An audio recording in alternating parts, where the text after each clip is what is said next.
आज हम लोग क्लास 10th का ये इतिहास का इकाई 1 यूरोप में राष्ट्रवाद पढ़ने वाले हैं। ठीक, बहुत बेहतरीन तरीक़ा से पढ़ेंगे। इसमें मैप के माध्यम से भी समझेंगे, इतिहास है फिर भी इसमें मैप के माध्यम से समझेंगे, ग्लोब के माध्यम से भी हम लोग समझेंगे कि ये कहाँ ये युद्ध हुए और इन युद्धों का क्या क्या परिणाम रहा, पूरा डिटेल में हम लोग समझेंगे। और डिटेल में समझने के क्रम में ये भी कुछ इससे 9th क्लास से भी कुछ रिलेशन है, तो वो भी आपको बताएंगे पूरा बेहतरीन तरीक़ा से। और जितने भी इसमें से क्वेश्चन हैं आप खुद ही कर पाएंगे, और नहीं कर पाए तो हम उसका आंसर आपको PDF के रूप में क्या करेंगे, दे देंगे। तो पहले इसको बढ़िया से देखिए, आराम से मोबाइल को रख कर कहीं पर और वहीं पर बैठिए, जहाँ पर मोबाइल को रख कर सामने बैठ जाइए, और आप किताब बगल में रख सकते हैं और चुपचाप देखिए। तो चलिए क्लास को चालू करते हैं। इकाई 1 है यूरोप में राष्ट्रवाद। ठीक है, हम लोगों का ये यूरोप में राष्ट्रवाद, तो सबसे पहले समझते हैं यूरोप क्या है, राष्ट्रवाद क्या होता है, उसके बाद मैप समझेंगे, हर एक डिटेल से बात को समझेंगे। सिर्फ आप समझ लीजिएगा, आपको रटने या याद करने की कोई ज़रूरत नहीं है। तो सबसे पहला हम लोग का टर्म आता है यूरोप क्या है। यूरोप 7 महाद्वीपों में, कितने महाद्वीपों में, 7 महाद्वीपों में से एक महाद्वीप है यूरोप। ये कौन सा महाद्वीप है, यूरोप है। कौन सा है, ये यूरोप, यहाँ से ये यूरोप महाद्वीप है। ठीक है, इसी में राष्ट्रवाद का उदय हुआ। अब राष्ट्रवाद क्या होता है, अब महाद्वीप या महादेश क्या होते हैं, पहले ये समझिए।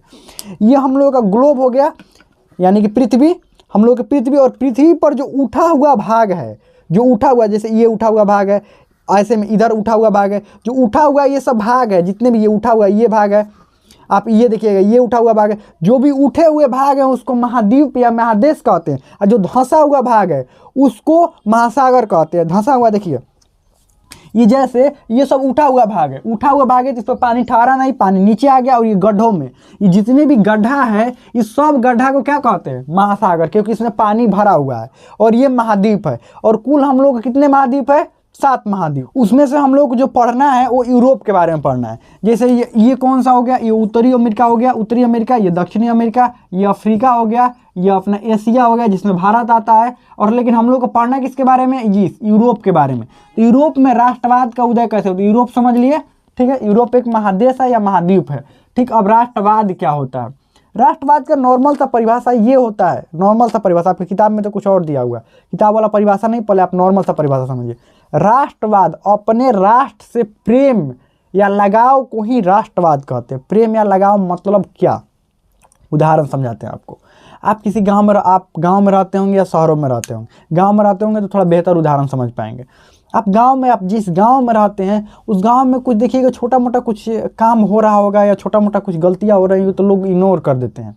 लेकिन वही कोई ऐसा बाहरी से व्यक्ति आए, ये आपका गांव है, ठीक है, आपका गांव है, कोई बाहर से एक व्यक्ति आए, एक व्यक्ति नहीं मतलब वो पूरा समूह में ही आए, 10-15 के समूह में आए, ठीक, और आपके कहे कि आपके अनाउंसमेंट करे उधर से कि हम आए हैं, आपका गांव खरीद लिए हैं और आपके गांव पर पूरा बुलडोजर चलाएंगे और यहाँ पर एक हम नई फैक्ट्री लगाने वाले हैं। क्या करने वाले हैं, नई फैक्ट्री लगाने वाले हैं। तो क्या लगता है गांव के सारे लोग शांत रहेंगे या ऐसा होगा कि सिर्फ 10 लोग, 2 लोग, 1 लोग बोलेंगे और बाकी चुप रहेंगे? नहीं, सभी लोग उस मुद्दे पर क्या हो जाएंगे, एकजुट हो जाएंगे, एकजुट होकर और इस व्यक्ति के सामने खड़े होंगे। यही एकजुटता जो होती है वो प्रेम कहलाता है। प्रेम कहलाता है अपने गांव के प्रति, आपको प्रेम है, लगाव है, आपके गांव के प्रति क्या है, प्रेम है या लगाव है। इसी प्रेम और लगाव, यह एक भावना है, इसको छू नहीं सकते हैं, देख नहीं सकते हैं इस भावना को। यही प्रेम और लगाव की भावना जब हमारे गांव से होती है तो हम उसको बचाने का प्रयास करते हैं। उसको कोई भी कुछ गलत करता है तो उसको गलत हम नहीं करने देते। ठीक वैसे ही अपने देश से प्रेम या लगाव होता है तो उसे राष्ट्रवाद कहते हैं, और उस मुद्दे पर सभी लोग एक हो जाते हैं। हमारे देश में देखिएगा अलग अलग धर्म है, अलग अलग जातियाँ हैं, सभी लोग बटे हुए हैं, सबका मुद्दा अलग अलग है, अलग अलग बात पर आपस में भी लड़ जाते हैं। लेकिन देखिएगा जब भारत पाकिस्तान का मैच होता है तो सारे व्यक्ति भारत के एक हो जाते हैं। क्यों एक हो जाते हैं? क्योंकि सबके अंदर राष्ट्रवाद की भावना है। किस चीज़ की भावना है? एक वो भावना जो सबको एक कर देता है वही राष्ट्रवाद कहलाता है। राष्ट्र के सारे लोगों को वो भावना एक कर देता है, उसी को क्या कहते हैं, राष्ट्रवाद कहते हैं। वो प्रेम होता है अपने देश से, वही होता है। ठीक, या किसी देश के साथ युद्ध हो जाए आपका तो सभी लोग एकजुट होकर और उस देश से क्या करेंगे, लड़ेंगे। ठीक, भारत का युद्ध हो जाए किसी देश से तो लड़ेंगे, तो वो जो एकजुटता जिस कारण से हुई है ना, वो प्रेम के कारण से हुई है। और प्रेम किससे है आपको? देश से। वही प्रेम राष्ट्रवाद कहलाता है। अब राष्ट्रवाद का परिभाषा आपकी किताब में क्या दिया हुआ है? राष्ट्रवाद का परिभाषा क्या दिया हुआ है? यह एक ऐसी भावना है, ऐसी भावना है जो किसी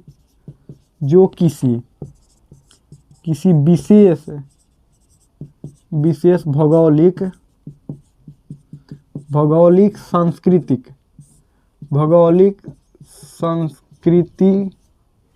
सांस्कृतिक एवं सामाजिक परिवेश में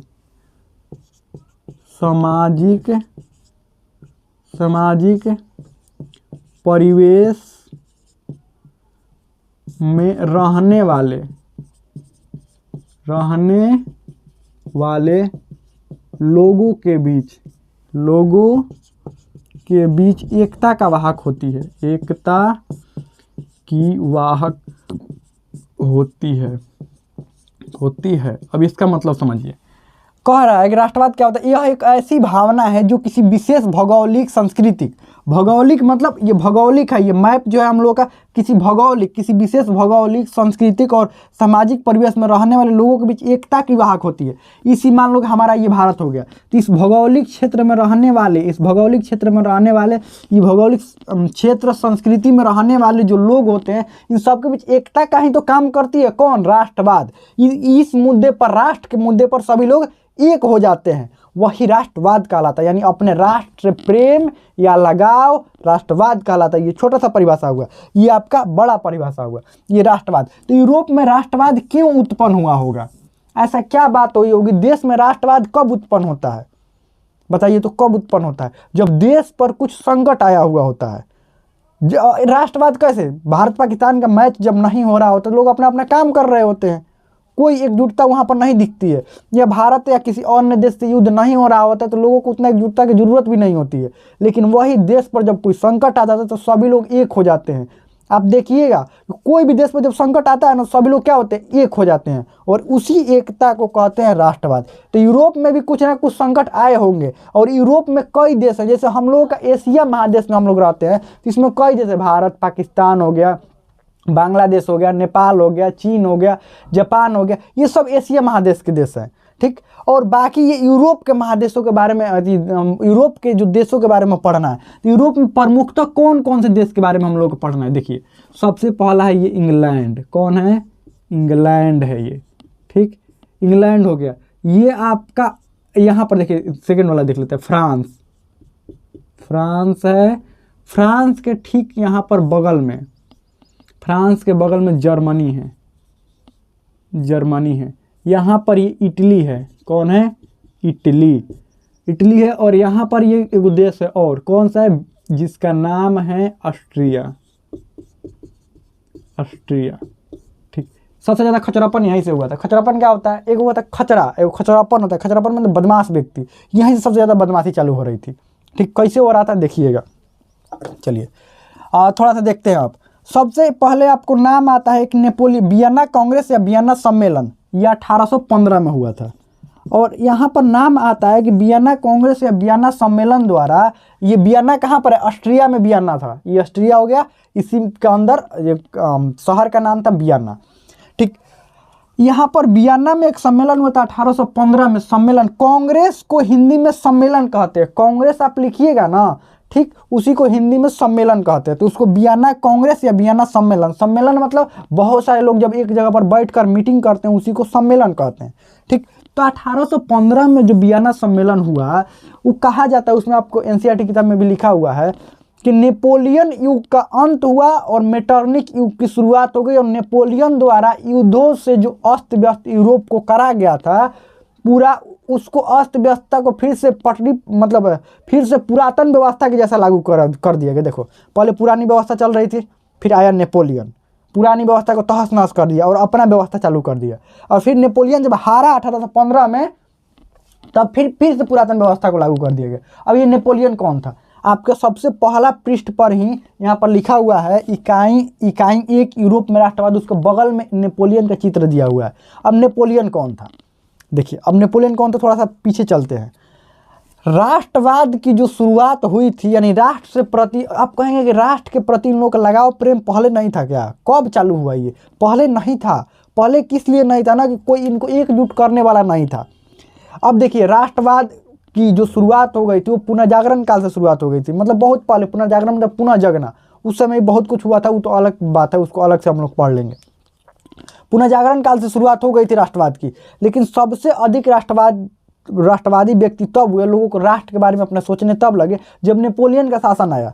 और नेपोलियन का शासन कब आया? जब फ्रांस की राज्य क्रांति, अब देखिएगा, फ्रांस की राज्य क्रांति 1700 हुआ था। आप इधर लिख लेते हैं, 1789 ईस्वी में फ्रांस में क्रांति हुआ था। फ्रांस क्रांति के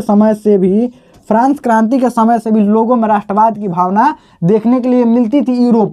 यूरोप में सारे जगहों पर राष्ट्रवाद की भावना फैलने लगी थी। अब राष्ट्रवाद की भावना मतलब अपने लोग अपने देश से प्रेम करने लगे थे, लोग अपने देश के बारे में जानने लगे थे, समझने लगे थे, सब कुछ करने लगे थे।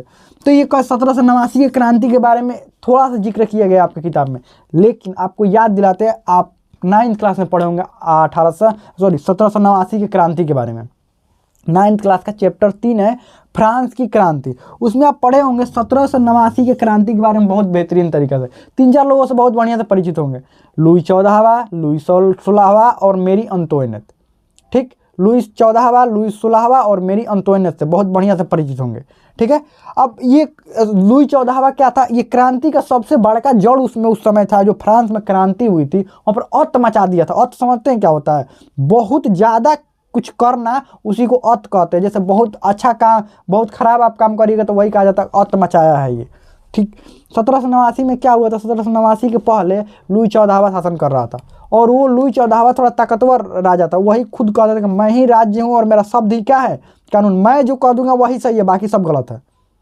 अगर मैं कह दूंगा कि दिन है तो दिन है, मैं कह दूंगा रात है तो रात है। ये लुई 14वां का कथन था, लेकिन लुई 14वां ताकतवर भी था। और फ्रांस, देखिए ये फ्रांस में शासक थे यहाँ पर, तो ये कथन भी था और ये ताकतवर भी था, तो इसको कोई विरोध नहीं करता था, इसकी जनता भी इसको विरोध नहीं करती थी, और ये चलाता भी ठीक ठाक शासन था। उसके बाद क्या हुआ? लुई 16वां के शासनकाल में क्या हुआ? लुई 16वां जो था वो शासक बना। ठीक, और लुई 16वां की जो शादी थी वही गड़बड़, सबसे ज़्यादा दिक्कत गड़बड़ करा। क्या हुआ? लुई 16वां की जब शादी हुई, इसमें कुछ आपको दिया नहीं है, लेकिन आपको समझने के लिए यूरोप में राष्ट्रवाद थोड़ा सा इसका बैकग्राउंड समझना पड़ेगा, एक्चुअल में क्या हुआ था। लुई 16वां की जब शादी हुई, शादी आपको पता है ऑस्ट्रिया, यहाँ ऑस्ट्रिया की एक राजकुमारी थी। पहले बात तो कहा जाता है कि अपना देश जिस देश में है उस देश के बाहर पहले तो शादी नहीं करना होता है, लेकिन इसने करा, क्योंकि अगर इससे यहाँ से कोई व्यक्ति को लेकर आइएगा अपने देश में तो वो आपके देश के प्रति कभी भी राष्ट्रवादी नहीं हो सकता, यानी आपके देश के बारे में वो नहीं सोचेगा, वो अपने देश के बारे में सोचेगा। ऐसा ही सेम हुआ। लुई 16वां ने शादी किया ऑस्ट्रिया की जो राजकुमारी थी, मेरी अंतोइनेट नाम था उसका, उससे शादी हुआ इसका लुई 16वां का। शादी होने के बाद क्या हुआ? लुई 16वां भी उतना योग्य नहीं था, इसको शासन व्यवस्था उतना बुझाता नहीं था, मतलब बढ़िया से कुछ नहीं इसको आता होता था। ठीक, लेकिन राजा का लड़का था तो मतलब राजा बन गया। अब राजा बनने के बाद क्या हुआ? मेरी अंतोइनेट जब आई यहाँ पर फ्रांस में, तो अब ये क्या करने लगी? मेरी अंतोइनेट देख रही है कि लुई 16वां जितना खर्चा कर रहा था इधर उधर, उससे ज़्यादा ये खर्चा कर रहे थे, खासकर पार्टी एकदम करने में। पार्टी समझते ही हैं? पार्टी करने में खूब खर्चा एकदम कर रही थी, क्योंकि अपना पैसा तो था नहीं इसका, ऑस्ट्रिया का तो पैसा था नहीं, इसको तो कहाँ का पैसा था? यहाँ का पैसा था, फ्रांस का पैसा था। ठीक, खूब एकदम खर्चा कर दी थी। महलों में बहुत सारे लोग ऐसे आलतू फालतू जहाँ जिनकी जरूरत नहीं है उनको भी महलों में रखती थी, और सारी नियुक्तियाँ सारे लोग कहाँ से लेकर आती थी? ऑस्ट्रिया से। देखती थी ना कि यहाँ कोई बड़ा पद खाली है फ्रांस में क्या देखती थी ये कि अच्छा बड़ा कोई पद खाली हो गया है, तो ऑस्ट्रिया से कोई व्यक्ति को बुला लेती थी कि अच्छा इसको रख लीजिए। इसको किसको कहती थी? ये लुई 16वां से कहती थी कि इसको रख लीजिए, और उसको रख, मतलब अपने यहाँ के ऑस्ट्रिया के बहुत सारे लोगों को इसने काम दिलवा दी। काम क्या करता है? ऐसे फालतू में बहुत अधिक खर्चा, ये सब करने के कारण वहाँ की जनता बहुत परेशान। राजा जब खर्चा करने लगेंगे तो गरीबी आने लगी, सब कुछ होने लगा, जनता परेशान हो गई, और फाइनली 1789 में वहाँ की जनता ने विद्रोह कर दिया। विद्रोह के बाद क्या हुआ? विद्रोह करने के बाद और एक बात, वहाँ पर एक और बात थी, वहाँ पर राजा के साथ साथ कुछ चुन कर लोग भी जाते थे जो शासन में भागीदारी करते थे, यानी राजा को सलाह देने के लिए कुछ लोग चुन कर जाते थे। ठीक है, अब उसको नेशनल असेंबली कहते थे, नेशनल असेंबली कहते थे, असेंबली। हम लोगों के पास भी तो प्रधानमंत्री को सलाह देने के लिए बहुत सारे मंत्री होते हैं, ये सब तो चुनकर ही जाते हैं। ठीक वैसे ही नेशनल असेंबली में चुनकर लोग जा रहे थे, तो फ्रांस के राजा को सलाह देने के लिए ये करिए बढ़िया, लेकिन ये सुन ही नहीं रहा था। सुनने के कारण 1789 में क्रांति हुई, और 1789 में क्रांति होने के बाद इनको कुछ दिन बाद लुई सुलावा और मेरी अंतोनियत को फांसी दे दिया गया, और पूरी तरीके से नेशनल असेंबली ने वहाँ के शासन व्यवस्था को संभाल लिया। शासन व्यवस्था को संभालने के बाद अब नेशनल असेंबली ने क्या, क्योंकि वहाँ के लोगों के प्रति अपने राष्ट्रवाद की भावना आई और वहाँ पर हो गई क्रांति। राष्ट्रवाद की भावना आने के कारण क्रांति को कह रही है हमारे देश को तो लूट रहे हैं, मेरी अंतोनियत भी यहाँ पर लूट रही है फ्रांस को। फ्रांस के लोगों को अंदर एकदम क्रांति की भावना जगी, और विद्रोह कर दिया, राजा को ही हटा दिया गया। नेशनल असेंबली शासन चलाने लगी। शासन चलाने के क्रम में क्या हुआ, आया 1799 का दौर। नेशनल असेंबली के एक प्रमुख व्यक्ति जिसका नाम था नेपोलियन, जिसका क्या नाम था, नेपोलियन, ये नेशनल असेंबली का प्रमुख बना। और नेशनल असेंबली के प्रमुख बनते ही बहुत सारे चेंजेस लेकर आए, बहुत सारा फ्रांस ने बढ़िया काम किया। ये फाइनली नेशनल असेंबली को था कि कोई राजा नहीं बनेगा, हम लोग ऐसा ही चला लेंगे, नेशनल असेंबली लोग चुन चुन कर जा रहे हैं, चला लेंगे, क्या दिक्कत है। लेकिन यहाँ पर क्या हुआ, 1799 में ही क्या हुआ, यहाँ पर 1799 के बाद 1804 में खुद को नेपोलियन ने वहाँ का सम्राट घोषित कर दिया। जबकि नेशनल असेंबली का था कि कोई नहीं राजा बनेगा, लेकिन सम्राट खुद को घोषित कर लिया। किसने, नेपोलियन ने खुद को सम्राट घोषित कर लिया। और करने ये लगा नेपोलियन ने, अब पूरे यहाँ पर, इससे पहले भी 1799 से ही इसने चालू कर दिया था, पूरे यूरोप में तबाही मचाना चालू कर दिया। तबाही मतलब कह रहे फ्रांस इतने दूर में काहे रहे, अलग अलग देशों पर आक्रमण करने लगा, उस सबको अपने में मिलाने लगा, आक्रमण कर करके अपने में मिलाने लगा, सारे देशों को तबाह कर दिया। इधर इटली, ऑस्ट्रिया हो गया, जर्मनी हो गया, सबको तबाह करता। और खासकर ऑस्ट्रिया से तो थोड़ा ज़्यादा दुश्मनी थी, किसकी, नेपोलियन की। नेपोलियन की क्यों दुश्मनी थी, नेपोलियन को ऑस्ट्रिया से क्यों दुश्मनी थी, क्योंकि यहाँ के जनता को ही ऑस्ट्रिया से दुश्मनी थी। क्यों, क्योंकि यहाँ की जो राजकुमारी थी मेरी अंतोनियत आकर यहाँ पर बहुत सारा काम बिगाड़ी थी ना फ्रांस में, तो नेपोलियन को भी दिक्कत था उससे। तो ऑस्ट्रिया ये सारे जगह पर तबाही मचाने लगा। 1804 में खुद को सम्राट घोषित कर लिया, और देखते देखते इतना ज़्यादा युद्ध करने लगे, इतना ज़्यादा युद्ध में बिजी हुआ कि यहीं की जनता इससे भी त्रस्त हो गई। अब खूब युद्ध करिएगा तो पैसा खूब खर्चा होबे करेगा, और जितना भी धन आ रहा है उतना सब उधर लगा दीजिएगा। जनता पर क्या खर्च कीजिएगा, जनता के कल्याणकारी योजनाओं पर क्या खर्च कीजिएगा, कुछ वो खर्च नहीं कर पाता था। जिसके कारण फाइनली क्या हुआ, फाइनली इसको 1815 के युद्ध में, 1815 के युद्ध में संयुक्त रूप से सेनाएं लड़ रही थी। किसकी, इंग्लैंड की, जर्मनी की और ऑस्ट्रिया की भी सेना थी। ये सारी सेनाएं 1815 में लड़ रही थी, और फाइनली इसको 1815 में वाटरलू, कहाँ के, वाटरलू के युद्ध में हरा दिया गया। किसको, नेपोलियन को वाटरलू के युद्ध में हरा दिया गया। और हराने के बाद इसको क्या किया गया, नेपोलियन को, इसको एक अलग, बहुत दूर एक अलग द्वीप पर भेज दिया गया, बहुत दूर द्वीप पर भेज दिया गया। अंग्रेजों ने इसको क्या किया, द्वीप पर भेजने के बाद 1815 में द्वीप पर भेजने के बाद वहाँ पर इसको ऑर्सेनिक देकर मार दिया गया। अब ऑर्सेनिक क्या होता है, एक तत्व होता है। ऑर्सेनिक क्या होता है, एक तत्व होता है, मनुष्य के शरीर में होता है लेकिन हल्का मात्रा में होता है। लेकिन जिस जहर को नेपोलियन को देकर मारा गया था अंग्रेजों द्वारा, वही जहर बिहार के लोग हर रोज अपने अंदर पी रहे हैं। आप कहेंगे ऐसा क्यों कह रहे हैं आप, बिहार के लोग कहाँ ऑर्सेनिक पी रहे हैं, जो आप पानी पी रहे हैं और 50-60 फीट पर जो आप पानी पी रहे हैं ना, उसमें ऑर्सेनिक की मात्रा है, और हर रोज आप उस पानी को क्या कर रहे हैं, पी रहे हैं। इसीलिए ना गांव गांव नल जल व्यवस्था कराया गया, इसलिए थोड़े कि सिर्फ पानी का दिक्कत था, शुद्ध पानी पीने के लिए नल जल की व्यवस्था करा गया था। लेकिन कहाँ उतना बढ़िया से नल जल की व्यवस्था चल रहा है, तो हर रोज आप ऑर्सेनिक वाला पानी क्या कर रहे हैं, पी रहे हैं। तो यहाँ पर क्या हुआ, फाइनली इसको हटा दिया गया 1815 में। और जैसे ही नेपोलियन 1815 में फ्रांस से हटा, बहुत सारे क्षेत्रों को अपने अंदर कब्जा कर लिया था, तो हटा तो ये सब लोग एक जगह मीटिंग बुलाए, कब, तो ये चला गया नेपोलियन। तब फ्रांस में क्या करा जाएगा, फ्रांस में पुरानी व्यवस्थाओं को लागू कराया जाएगा। और जो नेपोलियन ने तहस नहस किया है, तहस नहस का मतलब इनके लिए तहस नहस ही तो था नेपोलियन का किया गया। और नेपोलियन ने बहुत कुछ करा था, अपने खुद का नियम कानूनों का किताब लागू किया था, बहुत कुछ करा था। तो सबने एक मीटिंग बुलाया, कहाँ पर, ऑस्ट्रिया में। ऑस्ट्रिया के जो उस समय ऑस्ट्रिया का प्रमुख शहर था वियना, जो कि ऑस्ट्रिया की राजधानी हुआ करता था। वियना में एक मीटिंग बुलाया गया, और ये मीटिंग का नेतृत्व कौन कर रहा था, मेन नेता कौन था यहाँ पर, मेटरनिक था। कौन था, मेटरनिक, इसको भी देख लीजिए, मेन नेता कौन था, मेटरनिक। ठीक, मेटरनिख मेन था, ये यहाँ पर नेतृत्व कर रहा था और सबको बुलाया कि चलो इंग्लैंड वाला, जर्मनी वाला, सब लोग आ जाओ। अब फ्रांस के राजा को भी बुलाया, सबको बुलाया। फ्रांस के जो राजा भी बचा हुआ था ना, लुई 16वां के बाद लुई 18वां बचा हुआ था, जो कि इंतजार में था कि कभी ना कभी ये हारे नेपोलियन, ये मतलब नेशनल असेंबली खत्म हुआ, हमारा शासन है। तो लुई 18वां भी बचा हुआ था, ठीक। लुई 16वां का भाई था लुई 18वां, इस बात को ध्यान रखिएगा। चलिए, तो मेटरनिख ने मीटिंग बुलाया और इस मीटिंग में सबको बुलाया, लुई 18वां को भी बुलाया, इंग्लैंड को बुलाया, जर्मनी को, ऑस्ट्रिया को, सबको बुलाया। और यही कहाँ पर किया गया, ये वियना में किया गया। इसी को वियना कांग्रेस या वियना सम्मेलन कहते हैं। और 1815 में जब ये हारा 1815 में नेपोलियन, तो 1815 में यहाँ पर सम्मेलन किया गया। अब क्या हुआ, 1815 में सम्मेलन किया गया। इस सम्मेलन का नेतृत्व कौन कर रहा था, मेटरनिख। यहीं से कहा जाता है कि 1815 से नेपोलियन युग का अंत हुआ और मेटरनिख युग की शुरुआत हुई। आपको पता है कि जो मेन होता है नेतृत्व करने वाला, वहीं से उसका सब कुछ होता है। देखिए, जैसे यहाँ पर मेटरनिख ने क्या किया था, मेटरनिख ये जो यहाँ पर मीटिंग बुलाई गई थी, मीटिंग जो बुलाई गई थी, ये मीटिंग का नेतृत्व कौन कर रहा था, मेटरनिख। और अब कह रहा था कि जितने भी नेपोलियन ने फ्रांस के अलावा जितने भी क्षेत्रों को अपने अंदर जीता है, उस सबको बंटवारा करा जाएगा।